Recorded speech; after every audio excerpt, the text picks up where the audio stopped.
Right, so welcome to the prize draw for the 500 subs competition for Exehaven Harbour, and there are the list of the correct entries. So we've got John Williamson, Kev Carter, David Cutts, John Minot, David Birch, Stephen Humphreys and Carl Sage. Now what we're going to do, I've written all of those names out separately on a piece of paper, and I'm just about to place them in the sacred Monday Club Golf Society name draw bag.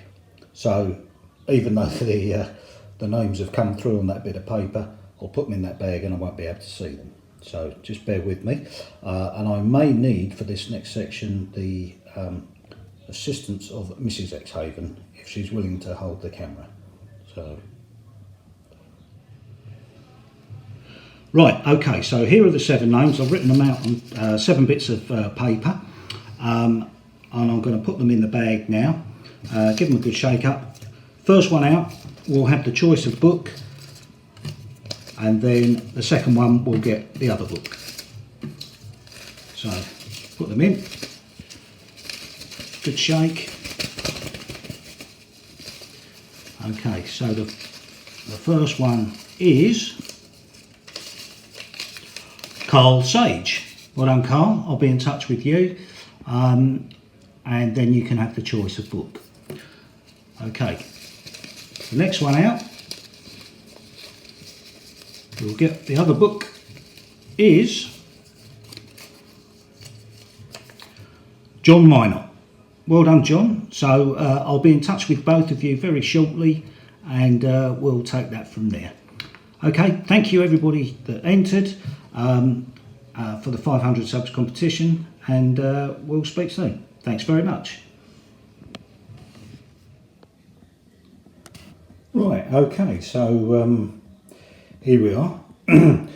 So I've decided to make Exham Bay Station out of cardboard from scratch, or the platform anyway, and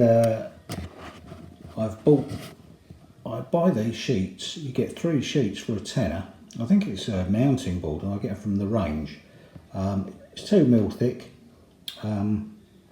so it's quite good stuff actually, and you get quite a lot out of it. I think this must be almost like an A1 sheet, I guess. It's bigger than, way bigger than A3, but yeah, so I've marked out the length of the platform that I want, and then you can come back a bit later once I've cut this out and we start making the platform edges. Just by way of a change, last time we made the concrete type platform edges. This time I'm going to have a brick edge, just to make it a bit different. I've got some nice Metcalf red brick, and I think that'll look quite nice once that's done. Okay, so join me later and we'll take this on a bit further. Right, so here we go. So the platform edging has been cut out, those long strips there, the platform top, the wider one, and then here I've cut out loads of the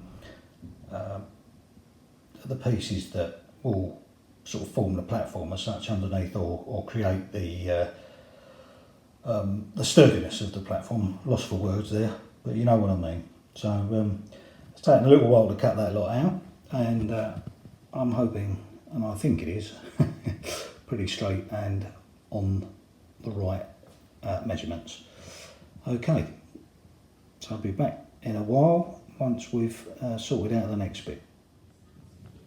Right, okay, so before I go too far, here we've got the underside of the platform, so I'm just putting some spacers in now just before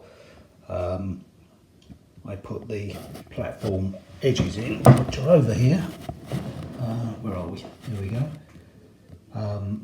So they've been made out of the mounting board and the Metcalf card, brick card. So they go around there. They're not curved platforms, but they curve as you make them. So these spacers that I've put on the platform or on the underside of the platform should hold them in place nicely. And then the intention is just to get some of these spaces that I've cut. There's my hand gone, there it is, and we'll stiffen up the platform with that, and I'll do some sort of grid effect with that. I'll just work it out as I go along. So that's where we're at with that. I've bent the ends of the platforms slightly, when the time comes, which will be reasonably soon once these have set, they will bend to the ramp ends. So yeah, so it's going okay. I just hope everything works really. Now I've got this far, it's taken me hours to do it, but yeah, it should be fine. So back to work. Right, so there we go, we've got the platform sides on now. It wasn't too bad. Obviously there's a bit of remedial work to do with a little bit of painting. I'll get my watercolour paints out and we'll weather this and colour this up a bit. But yeah, so I was quite pleased with that. What I've also, at the ends of the ramps, I've just sort of chamfered these down. So I've done that at both ends, just for clearance really. I think that would have been alright anyways, it was pretty straight edged. And I'm just now going to put in these pieces, just so that we can, I always do this, forget what I'm going to say while I'm videoing. But just the supports underneath really, just to give it a bit more rigidity. I've put those pieces in here, just so as the platform edge has got something else to glue to rather than just the top of it, and that's worked rather well. So yeah, so overall quite pleased with that. And I will do my usual, what I've been doing is using my 2000 grit sandpaper, and I will cover that. Once I get towards the end, I'll come back to you and we'll show you what I've been up to. Right, so platform edging has been done. All the support underneath has been put in, and now I've got the old bargain watercolours out, and I'm just using brown, and we're just touching up all the white spots and giving the actual general edging of the platform some weathering. All I'm doing really just on the edge, let's see if I can get my brushes, just brushing that there, and then just running my tip of my finger along just to spread it out a bit. But once I've done the platform top, then I'll get the chalks out or the weathering powder, and I'll give that a dust over. So that's where we are with that. Right, there we go, we've got the platform tops stuck on now, the 2000 grit sandpaper. So I'm just letting that settle for 5 minutes or so. Use the old pound shop Pritzk itcher sticker, and yeah, just put a load on the top of the platform and then put some underneath the on the underside of the sandpaper, and you usually get pretty good adhesion. So there we go. So I'll be back to you once it's weathered and the white edge is put on there.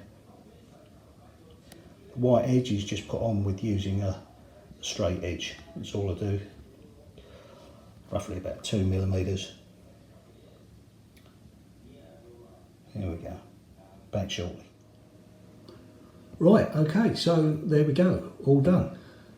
Exham Bay's platform is complete.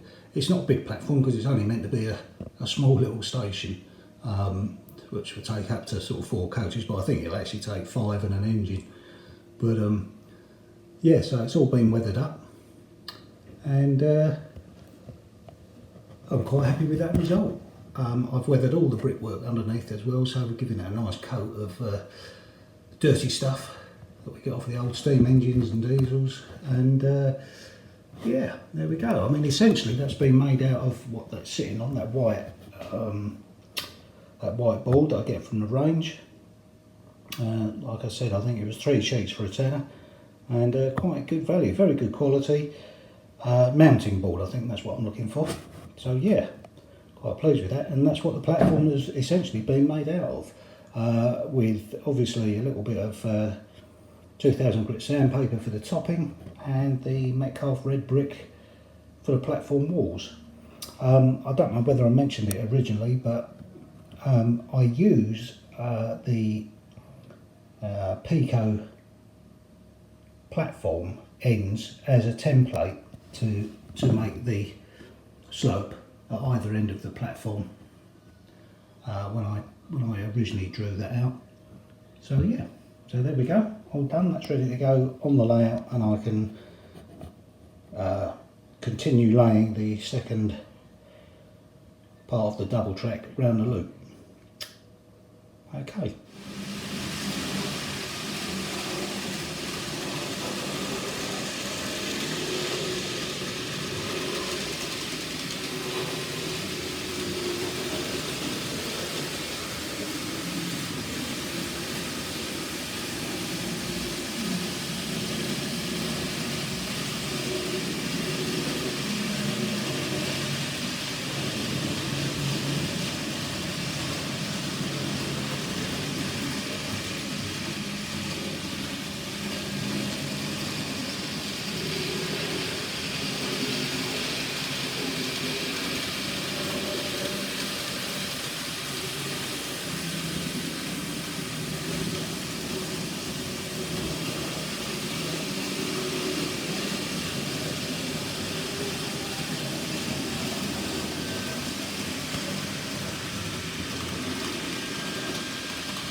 Welcome back to Exehaven Harbour, and in front of you you'll see some stock that I've just bought. The pannier tank I've already had, as you all know, but the 3 tanker wagons and the British Railways furniture and the box van and the brake van are all purchases that I made second hand.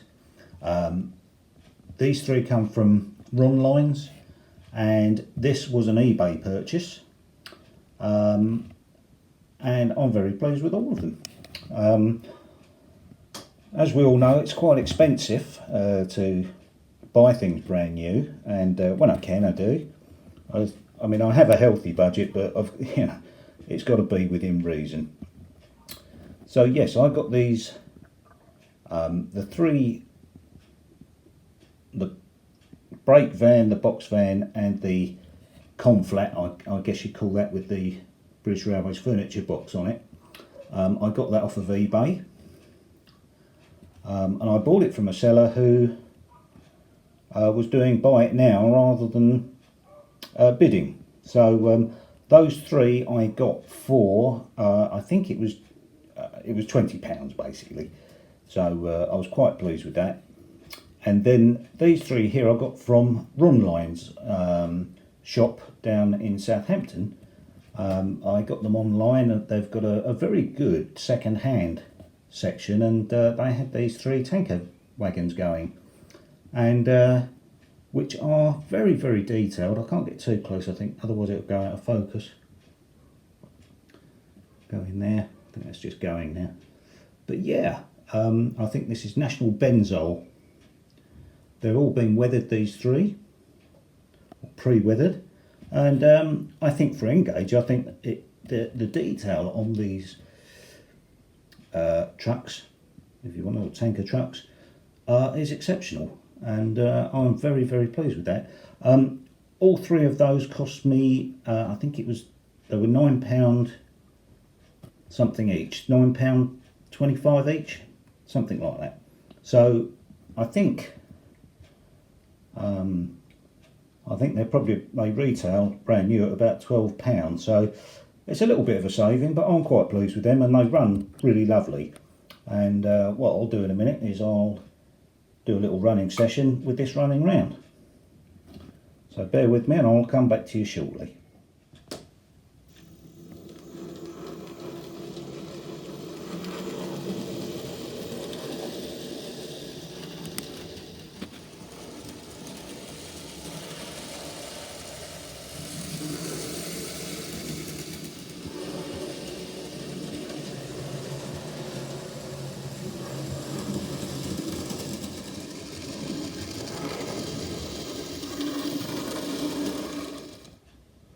Right, okay, so kind of the last part of this episode of Exehaven Harbour is just to show you how far I've got with the double track on the inner loop, really. It's taken me a little while to do this. It's surprisingly complicated just getting that in, actually, and trying to get the right curve that I wanted on it, because initially this was going to be another island platform, but I had to have a change of plan because everything was a bit too tight to get it to an island platform. So although that platform will still be utilised, I'm going to have to make another platform for this side. So anyway, the other intention now is to have another line, which I'll show you in a minute, coming in there just to end in a little blade platform, so it will cover the service from Budleigh Regis, Exehaven Harbour, Exehaven Town, and into Exham Bay, which that will form part of the bay platform. So anyway, the double track main line coming through there. So again, this has taken a little while to get this nicely aligned, and that will, the second point in will form the track into the bay platform. So we'll see how that goes, because I think I've I'm going to have to put another point in at some point round there to sort of get back onto the other line. So anyway, I'm still thinking that through at the moment. That's as far as I've got. Unfortunately, we're at Easter holiday, so Mrs. Exehaven is off, as she is a teaching assistant at one of our local schools, and I do have to spend some time with her. So that's where we've got with the double track so far. So it's not very far, but it has taken some time just to get that in, really. So there we go. One other thing, my class 33 that I had has had to go back to Rails of Sheffield. It was working beautifully, and I come out, this was a few days ago, working beautifully, like I say, one afternoon, come back the next day, took it out, well, tried to take it out for a run, and it just wouldn't go at all. So tried taking it apart just to check the chip, but I couldn't get it. I couldn't get the body off without breaking something. So I phoned up Rails, and they were very, very good, and just said send it back, and we'll either repair it or replace it. They haven't got one in stock, but they'll get one. So I can't say fairer than that, really. So I'm without that at the moment, and of course we've got the new wagons. These three are a Pico kit. They're either fish or parcel wagons. I'm yet to decide. I'm even contemplating buying some bauxite coloured paint and doing all three in that colour, because I know that there were white vans, but I just fancied the bauxite, really, just to go with these other two vans up here. So anyway, that's where we're at with that. Right then, there we go. That's another 2 weeks at Exehaven. Perhaps not as much progress as I would like to have done, but like I say, Mrs. Exehaven is off, and I can't spend all my time in the cabin. Kevin from Medway Peninsula, what a lovely guy. Noticed in my last video that I was using a bit of old backseam as a cup placemat, and he has kindly sent me one of his. Kevin, you're a diamond. Thank you very much, mate. We did have a little bit of trouble, and the postman obviously had nicked it, the first one, and Kev kindly sent me a second one, and that's really, really good of you, Kev. I mean, you didn't have to do that, and that was very good of you.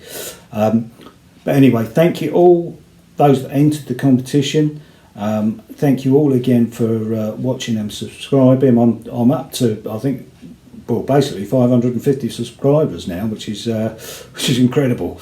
Another 50 subscribers in the last 2 weeks, or just over 2 weeks, and yeah, it's great stuff. So I'll do another update in 2 weeks. It'll probably be only a short one, really, just a track update, really, just to see how far I've got. And like I've said, I'm currently working out that junction. Yeah, bear with me. I mean, it does take me some time, because this is all about me being a novice in many respects, and sussing things out takes me some time. I might have the idea to do a junction, but physically being able to do it in the space that is available is not always possible. But anyway, thank you all for watching, and thanks very much. And if you haven't subscribed already, please do. It'd be lovely to have you on board. Take care of yourselves, and we'll see you soon. And hopefully next time, this 70s style, 80s style bouffant, mullet, call it what you like, will be gone. Take care, guys. See you again. Bye bye.